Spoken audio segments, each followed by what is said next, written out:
Well, here we are on a Friday morning, and as usual, we're joining Pat McArt. Hale and hearty, I hope. How are you this morning, Pat? Grand, Jude. What about yourself? Sure, I'm just stumbling forward, doing the very best I can, trying to enlighten the nation as best I'm able, but sometimes they don't listen to me. I suppose you found the same thing. Yeah. Well, let's crack into a few of the hard nuts that we're faced with at the moment.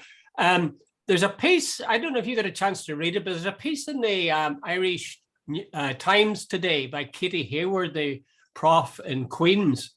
Yeah. And she's just looking through this whole thing about Liz Truss and breaking regulations regarding the protocol and so on. And she's quite withering. She's very, very logical, but also very withering. She says that the British are setting aside parts of the very thing they agreed to. Yeah. She cites Conor Murphy. There's no reason they can't have assembly and discuss the protocol. And then the whole question of international law. I must say this brought to my mind when I saw that word expression, international law. I don't know what your thinking on it is. The usual thing you hear by people is, oh, international law, nobody will trust you. Your word will not be any good anymore. But actually, that's the only penalty you'll suffer. If you break law, ordinary law, not international law, but national law, you'll not only will your name be dragged in the mud, but you'll be put in prison or you'll be fined. But there's no penalty for breaking it in an international. Is that right? That's well, it's like a lot of things, like the way the big high tech companies like Microsoft and Facebook and all that, like they are global companies, but are dealt with sort of nationally. It's nearly impossible to rein them in. Like the laws aren't there. There aren't global laws. So the same when you make an international agreement, like who punishes you if you break an international agreement? Maybe you should call it something else besides a law then, because if you can't enforce a law, it's not really a law. No, well, up until now, it's always been based on your word is your bond. If a country made a deal with another country, the price you paid was reputational, and then nobody else trusts you. But it seemed to be in the word today. Boris Johnson doesn't seem to give a monkey's. Wasn't he sacked on a personal level from 3 different jobs? Yeah. So he's just taking the same attitude into government. I'll say one thing and do something else. But the sad thing is that very quickly people come to accept that. They come to accept. For example, it looked at one stage as if Boris and this Partygate thing would really get him. Yeah. People would say he'd lied to Parliament, he'd lied to everybody, he said nothing had happened. He himself was fined. There was 120 people, different people fined in connection with this. All the commentators say it'll just pass by, and they'll say, well, but we don't have another person of similar standing to Boris to replace him. So, well, we'll go along with this tough guy. And in many ways, it's like the whiff of cordite. People kind of like Boris for that, I suspect. Yeah. Well, I honestly believe Johnson is, not that they love him that much, but I think he's reflecting. Jude, every time I look at that last election when he won by 83 seats, and he got that, what they call the red wall up in places like Bradford and Leeds and all those towns that used to be mining towns that were solidly Labour. Yeah, Jude, he was speaking to them. He was saying, look, there's been too much immigration, too many black guys coming in and all the rest. Now, he didn't say it as blunt as that, but that's really what he was saying. And and so on. And we're going to take the country back. We're going to go back to the days of cricket on the lawn and all this sort of stuff. And Jude, it's absolute bullshit, but it works. And he also told them a direct lie. He said that he had an oven-ready deal, as we've repeated ad infinitum at this stage, to get Brexit over the line. And the minute he got it over the line, then he tried to renege on it. In other words, you're saying there is no honesty, no integrity in politics. You do whatever you have to do to win, and then pay, then sort of go back on it. Now, Jude, I do think that he will pay a price for this. I think it's starting to unravel. I know you have it probably down in your list for coming on to later on, but the Americans aren't taking it as lightly as the Democrats, particularly. Down south, I saw Newton Emerson referring to Micheál Martin the other day as the tetchy Taoiseach. Martin, who is bent over backwards, I think, to a ridiculous degree, accommodate unionism and like it's Britain and the Unionists who are attempting to break international law. Yeah.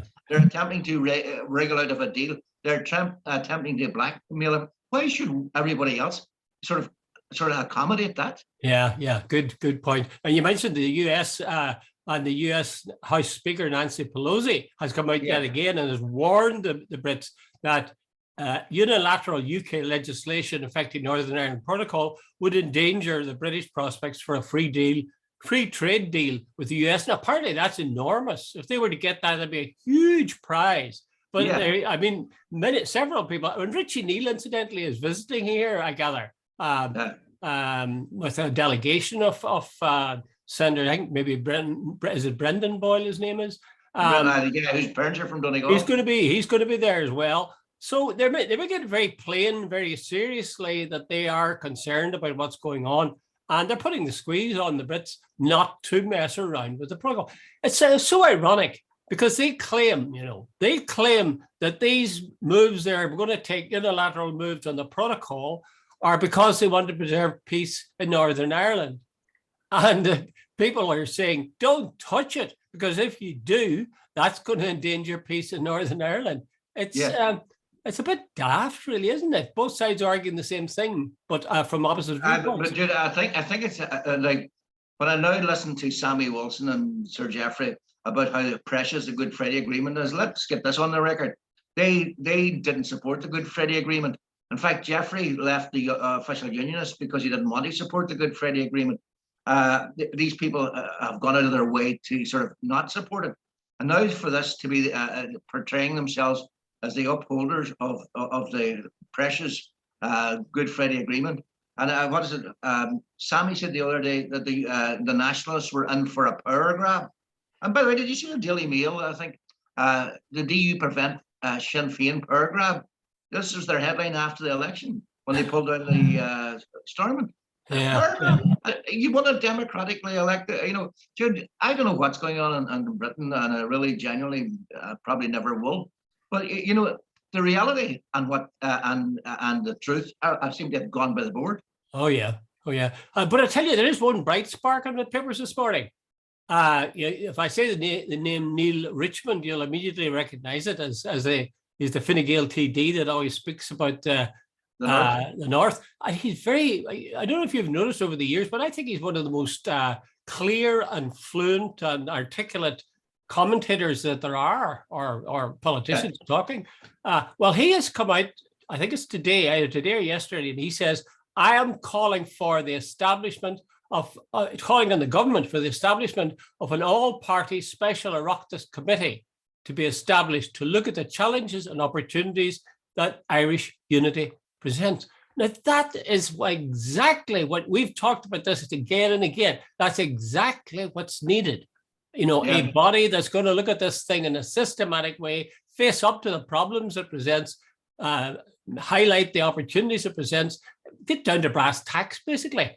But I'm really struck by that. Is it a bit odd that he would do that? He would call on his own government rather than Varadkar or somebody to come out? No. I'm amazed, Jude. I didn't hear that. I'm a wee bit out of it at the minute. But without question, Neil Richmond, that is a sort of new light out of an old window, as they say in Derry, because he has been very careful and he's been very for the middle of the road. So on this last while. But I think he's been dealing so much with the Ben Habibs of this world and the Jeffrey Donaldsons and so on. I've heard him on numerous programs. And I think he's reached the end of his tether. But as I said earlier on, I think it was Irish Times columnist Newton Emerson referred to the Taoiseach earlier as the tetchy Taoiseach. I think there's a growing sense of bewilderment down south about just exactly what's going on. Should look at it like this. Basically, Boris Johnson and David Frost negotiated, signed, and brought into place this agreement. Then, after the election, they said, oh no, we're going to break it. In fact, the Secretary of State for Northern Ireland, Brendan Lewis, and he says, we are actually going to break international law in a certain specified way, and so on. He said it in other words, and it was all right to break law, and so on. And since that, there's just been one thing after another. So at anybody, who's supposed to, would you accept Now, Boris's word about anything, would you accept Britain's word? By the way, the other thing, Jude, let me move on. Last week, the British sent Conor Burns, a Catholic guy from originally, I think he moved to England when he was quite young, when he was 7 or 8 or something. Yeah, judging by his accent, anyway, yeah. And so on. And they sent Lord David Frost out to America. And I was reading there, apparently Burns went around telling all these Democrats that, look, you've got it all wrong here. We're acting in good faith and so on. And they left, and about 2 days later, they read that Boris had gone to Belfast and Liz Truss to introduce these new proposals. Yeah. And 2 or 3 days earlier, he was assuring Democrats that there was nothing coming down the pipe. Can you imagine how that's playing with the Democrats now? I think he's losing wicket there. Lord David Frost was really insulting to the Americans as well. Yeah, basically. You just went to all the bother of making sure they were insulted. I don't think, however polite they might have been, I don't think it would have made any difference. I think Nancy Pelosi and Richie Neal and these people have made up their minds a long time ago. And apparently that's the one thing that the Republicans and the Democrats agree on in the States, is that the protocol must stay, that you must have this withdrawal bill firm and solid, and that we can't possibly do anything to endanger the Pelosi, she used a term that it has both bipartisan support and bicameral support. In other words, not only both parties supported, but both houses of Congress or representation, the Congress and the House of Representatives both supported. Yeah. So, Jude, if Britain is looking for one of these wonderful oven-ready trade deals with America, I think they better back out. Yeah. Well, there's one other item which is related to this, and that is the news that the Taoiseach, that is to say the Prime Minister of your part of Ireland, is meeting in our part of Ireland, that is the north of Ireland, for talks about the Stormont deadlock. And he's apparently going to meet with all the parties, including the DUP. Now, I was just thinking, that's some change from the time when Paisley was warning those people in the Belfast Secretariat, where people like Ray Bassett served, any civil servants coming up from Dublin to Belfast, that they would be better look out for themselves. It's now accepted that you have Southern politicians and the Taoiseach coming up on a regular basis because they are concerned. But Jeffrey has said that he certainly is going to meet them, and he'd be quite happy to hear the Taoiseach talking about the protocol. But he has nothing to say, and they will listen to nothing he may say about the Assembly or the Executive. So he's drawing a firm line between dealing with internal UK affairs and dealing with, international treaties, which incidentally we're busy breaking. Well, in one way, I suppose it's we're making some progress, but it's a grudging sort of progress, isn't it? So they line them up. Jude, I saw Jamie Bryson on the other night with Nolan. Muster 167 votes now, seems to be speak for the Unionist people. I find that amazing. I really genuinely do. That a guy who got 167 votes now is on a par with the leader of the DUP, and that's the way it seems to be playing. So work that one out for yourself. But let's get this one thing, this one fact. Everyone seems to be suggesting that the protocol is a problem. No, it's not. The Brexit was the problem. You and I both know way back prior to 2016, whether you liked it or not, and a lot of people who wanted to unite Ireland didn't like it, there was a sort of, what would you say, a laissez-faire attitude. The Catholics and the Nationalists were suddenly sort of quite content, soft nationalism we'll call it, and they were going along, they could go to Queen's University, housing had been sorted out, you could have Irish language, now not an Irish language act, but you could street names and all that, and it was going along nice and smoothly. And obviously, some of the hardliners on the Unionist side, particularly in the Loyalist end, they wanted a hard Brexit. They wanted the halcyon days of the 50s back again. So they opted to support the hardest of hard Brexits, and that come back. And you can't repeat that often enough. The protocol is the outworking of that problem. It's not the problem. Yeah, that's true. I was thinking what you were saying about Jimmy Bryson, and Jimmy only having had 167 or whatever number of votes. Yeah, the last time he stood for election. But this is very much a pattern with the DUP in particular. If you think about it, who gets wheeled out every time anything's going to happen? The likes of Jimmy Bryson, as you've pointed out, but also people like the man in charge of the Orange Order, or was in charge of the Orange Order, Mervyn Gibson. There's a whole range of people. You have members who are people who are representative of the LCC, the Loyalist Community Council. There's a whole range of people who are unelected, who belong to bodies of one kind or another, or who are stars in their own right, like Jimmy. These people are seen as part of the Unionist family. Now, I think if the nationalists were to try anything similar and start bringing on people who weren't actually part of, they would be crucified. They would be. I'll stop you here. Imagine tomorrow morning if Sinn Féin or even Colm Eastwood brought forward some dissident Republican and said, this guy is speaking for us. You know, and basically Jamie came on and said, in his own inimitable way, saying, look, there will be no Stormont until such time as we get our way. Can you imagine if a dissident Republican come on and said exactly the same? There would be a shitstorm or a firestorm on the media of unprecedented proportions. That are the Republicans threatening us. You would have the Sun, the Daily Mail, the Telegraph, Irish Republicans threatening the people, the democracy of Britain, and all this sort of stuff. Can you imagine? You could, of course, it could be a shitstorm followed by a firestorm, couldn't it? Could. Whatever. But you know, I sit and watch this, and I'm going, this is unbelievable stuff. These are the people who lecture about democracy and all the rest. But I had a laugh when I read about Sammy claiming that this was a nationalist power grab, coming from a guy who the DUP wouldn't even accept it when the Ulster Unionists, after 50 years of one-party rule, tried to sort of reach out because they saw the writing on the wall. The DUP was formed to prevent that. And now these are the guys who are the leading members of that, lecturing others about democracy. Well, I'm very much heartened by that.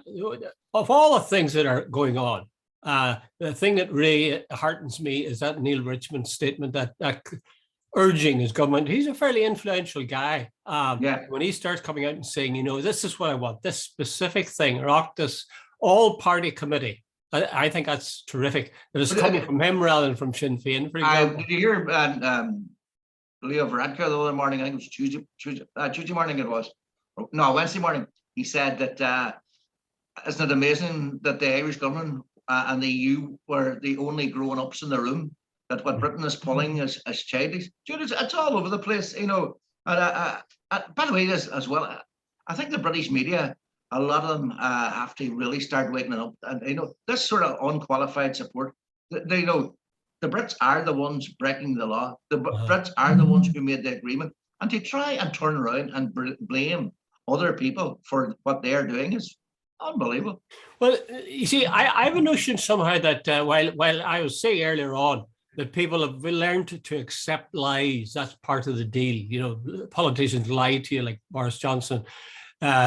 People have learned to accept that the British government will sign international trade agreements or agreements and then go back on their word and no big sweat. So I was saying, well, yeah, nothing seems to stop these people. There is one thing that will stop them. And this is what is already happening, I think, is the economy. Inflation is currently at something like 9%. There's going to be terrible hardship. There are people who are manning, I saw a thing on the TV last night, people who used to organize food banks are now going to food banks. So the extent to which this is going to really bite in deep into people's lives, I think a lot of the luxury of being loyal to Boris, or Boris being a nice guy, or that kind of thing, I think that's going to be fall by the wayside very quickly. Well, Jude, of course, maybe we should point this out. They lost 500 seats at the last council elections, so maybe the tide is turning. But I don't see Keir Starmer making any big inroads. Jude, here, change the subject for a minute. I was reading yesterday several pieces. Last Saturday at the FA Cup final, when Prince William was going, he was booed. Yes, I heard that. And several, then also the national anthem was booed. And, you know, Sir Lindsay Hoyle, the Speaker of the House of Commons, says this was an absolute disgrace, that particularly the year of the Platinum Jubilee celebrations of Her Gracious Majesty, and so on and so on, and all the right wing papers and media were saying the Liverpool's. And I read Jurgen Klopp, imagine a German of all people, he was asked, and he said, maybe you should ask the question, why do they boo? Which I thought was the most intelligent. I saw that interview. That was absolutely right. Someone says Jurgen has more emotional intelligence than most of the British. Go and ask the people. Yeah. And there was a brilliant article. I can't remember who wrote it either, but it was and one of the papers. And he says, if you want to ask, and he explained that it's apparently for about 50, 70 years, parts of Liverpool used to elect a guy who was basically an Irish nationalist. Then along comes Hillsborough, where the establishment led by Thatcher and the Sun, without question, accused the Liverpool supporters of basically killing themselves type thing. That one person urinated on a dying person, that looted the dead bodies, looted the dead bodies, that somebody actually sexually assaulted somebody during it and all this sort of stuff. Absolutely gutter stuff.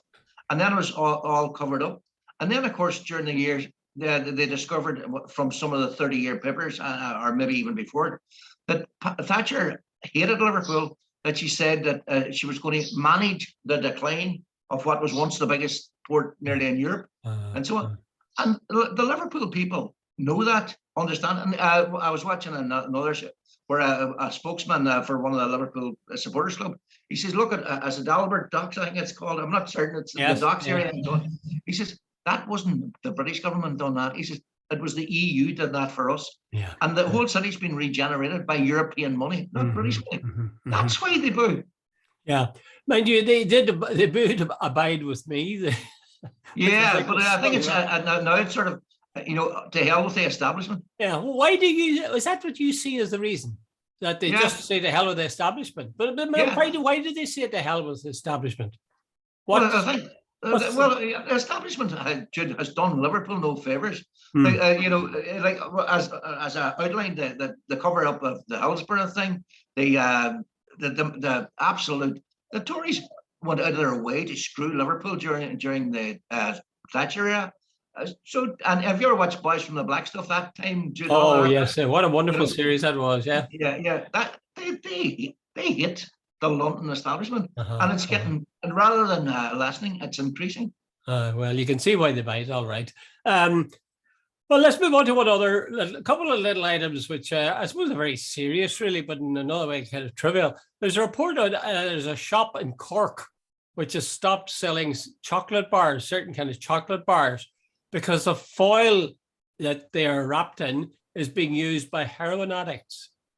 Yeah, I read that actually. Is that public spirit or is that nonsense? I don't know, but I think it's Dennis Walton or something's his name. I can't remember. I think Dennis Walton. He put up, he says, Garda notice, and then when the Irish Times contacted him, he said actually it wasn't a Garda notice, but he says he has noticed in the last 20 years since he's had the shop a massive increase in drug taking, and I presume he just doesn't want his shop to be a place for drug dealers coming in and buying I think it's called an animal bar, and it's wrapped in this heavy duty foil. And they're buying, I presume they're buying the chocolate and throwing it away. It's the foil they want. And he just doesn't want these, either A, I presume people coming into his shop, because half of them probably are out of their heads. Yeah. And secondly, it's probably helping a drug trade that he doesn't want to help either. Well, I don't know if it is, or you think it's helping? I would have thought that it's actually drawing public attention to it. I would commend him in that I didn't know that there was a really serious heroin problem in Cork. And he names, this underneath this bridges where they congregate, and then they have routes where they can escape. They can see people coming and they can clear off in different directions. I would have thought that was a good thing to do, to make us at least aware of the facts. I mean, it seems to me ludicrous that this kind of thing should be going on, and that it's accepted as if it was every day, or that's part of life. The whole thing I think I've said this before, the notion of a war on drugs is stupid, just stupid. Certainly for softer drugs. What you do with heroin is another matter. I think many of the people who Well, here's what I'll say. Many of the people, maybe 99% of the people who take heroin are people who are deprived in one way or another. Their lives are in shambles. They have very little source of income. They've probably had a pretty rough life. And this is a way of forgetting about it for a while, although it's going to make it worse eventually.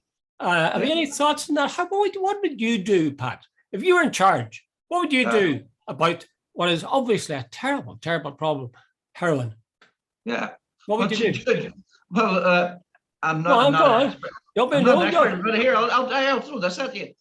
What was the biggest criminal era in America when they introduced prohibition? Prohibition, yeah.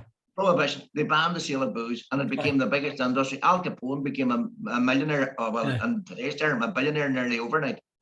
See people getting arrested for smoking cannabis. Well, they should arrest people for drinking a pint of Guinness if that's the case, or smoke. I am not, by the way. I have serious reservations about cannabis because I think it does lead. It's one of these drugs, I think, that sort of opens the mind a wee bit. And I've noticed a couple of people. Now, well, I can only speak for personal experience. I've known people who started off in cannabis, and a couple of them ended up with psychiatric problems. Now, whether that's directly related, I'm not sure. Whether they were susceptible at the start, I just don't know. Can I just say this? You're disagreeing there. Pat, can I say this? I have taken cannabis in my time. Would you say that it has damaged me? No, but no, Jude, come on. Everybody's had a couple of puffs, that sort of. Yeah. But if you're taking a day and daily and a heavy user, okay, I take a point. I was only being mischievous there. I don't think taking people to court for smoking cannabis or whatever. Your point about what is it, A-class drugs, heavy drugs, your heroin and your cocaine and all the rest. Jude, that is an issue, and there's no easy way to solve it because of this. Jude, I quite recently, I'm not going to say where, I saw two guys. They were behaving like unbelievable, and it certainly wasn't drink. And I was thinking afterwards, imagine if those guys got behind the wheel of a car, and Jude, their behavior was off the wall, and they weren't drinking. But the problem is, you see, this is how I see it. Like so many of the other problems in our society, Western society generally, it comes down to poverty. If you look at prison, who are the people, what class of people are in prison largely? In the States or in Britain, it's Black people disproportionately. It's poor Black people, it's poor white people. Health in general, like physical state of health, like heart or cancer, that kind of thing, far more in working class areas and people than there is in the middle class and the privileged. And the same thing applies to drug taking. Why would you take heroin? I suppose there are some people, but the vast majority of people wouldn't take heroin if they had lives that had some sort of shape and meaning, where they had a job, where they were doing something, where they had a family, where, the sense that life's getting better. I used to notice this in Canada. I'm sure you noticed it yourself. People who came over and got a job and did work and were making progress. You asked them, do you like Canada? Oh, yeah, it's bloody great.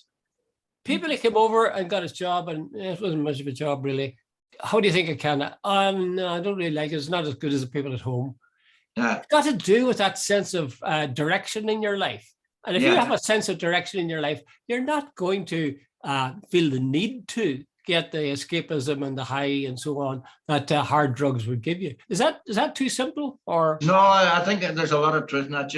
You notice, you see, we have quite a lot of friends because of a whole lot of things in Australia, and I noticed over the years, like we have one friend, and he left, we'll say Derry, with very little, and has done extremely well. Loves Australia, loves the whole lifestyle and all that. Well, there are other people left this part of the world in other circumstances and ended up being alcoholics and so on. And you'd see, I think, if you're given the direction, as you said, a lot of it's to do, and I think maybe society has a role to play here. If you're coming from a sort of disadvantaged background, I think you're sort of behind the 8 ball even as you start out in life. They say, incidentally, that, and I can well believe this is just a sort of an aside, but the 11 plus, the infamous 11 plus, they say that the teacher, I've forgotten the word how you call the teacher, the first teacher that kids have when they go to primary school. But that teacher, within about 3 weeks, can tell you who's going to get the 11 plus, who isn't 4 or 5 years later. Yeah. Now, not unbelievable. And that has to do with what the kid looks like, how they sound, their background. Just gender, the background. That's what it is. Okay, having been very socially responsible, and because we're beginning to run out of time, Pat, I'm going to tell you now what much time we have, if I can get this thing moved over. Yes, we're just over 5 minutes. I want to give you an incident that happened in Belfast, and you tell me what your judgment on it, and then I'll tell you mine. The PSNI identified a man who was filmed on top of a Belfast glider bus, and they now confirm that he is, quotation marks, assisting the police. What do you think of that? Jude, there's nothing I can say. Like anybody gets you have to say something. You're a commentator. Get on with it. By the way, was this bus moving? I think it I assumed it was. I hope so. No, well, it had to be stopped for him to get onto it, the top of it. Yeah. But then I think it was waving. Insane, I think there was a part of the report that he was waving to people. Yeah. Right, Jude. Okay, I think it's insane. Jude, have you ever been in a car and no seatbelt and they brake quickly? Yeah. I've had when I was a wee boy, I had my head off. I wanted quite hard. So you're offering that as an excuse, Pat? I'm offering that up as for my. Can you imagine sitting on the front on top of the roof of a bus? Another way buses brake quickly and it stopped frequently. But not just any bus now. This is the glider. The big thing is the equivalent of the Lewis. The accordion bus. But really big, and you walk in, it's really high. You feel like you're walking into a hall rather than into a bus. All I'm saying, Jude, is there are people who, what would you say? There are people who jump off sides of buildings, people who abseil down mountains. I was never one of them, and for the very simple reason, I'm a coward.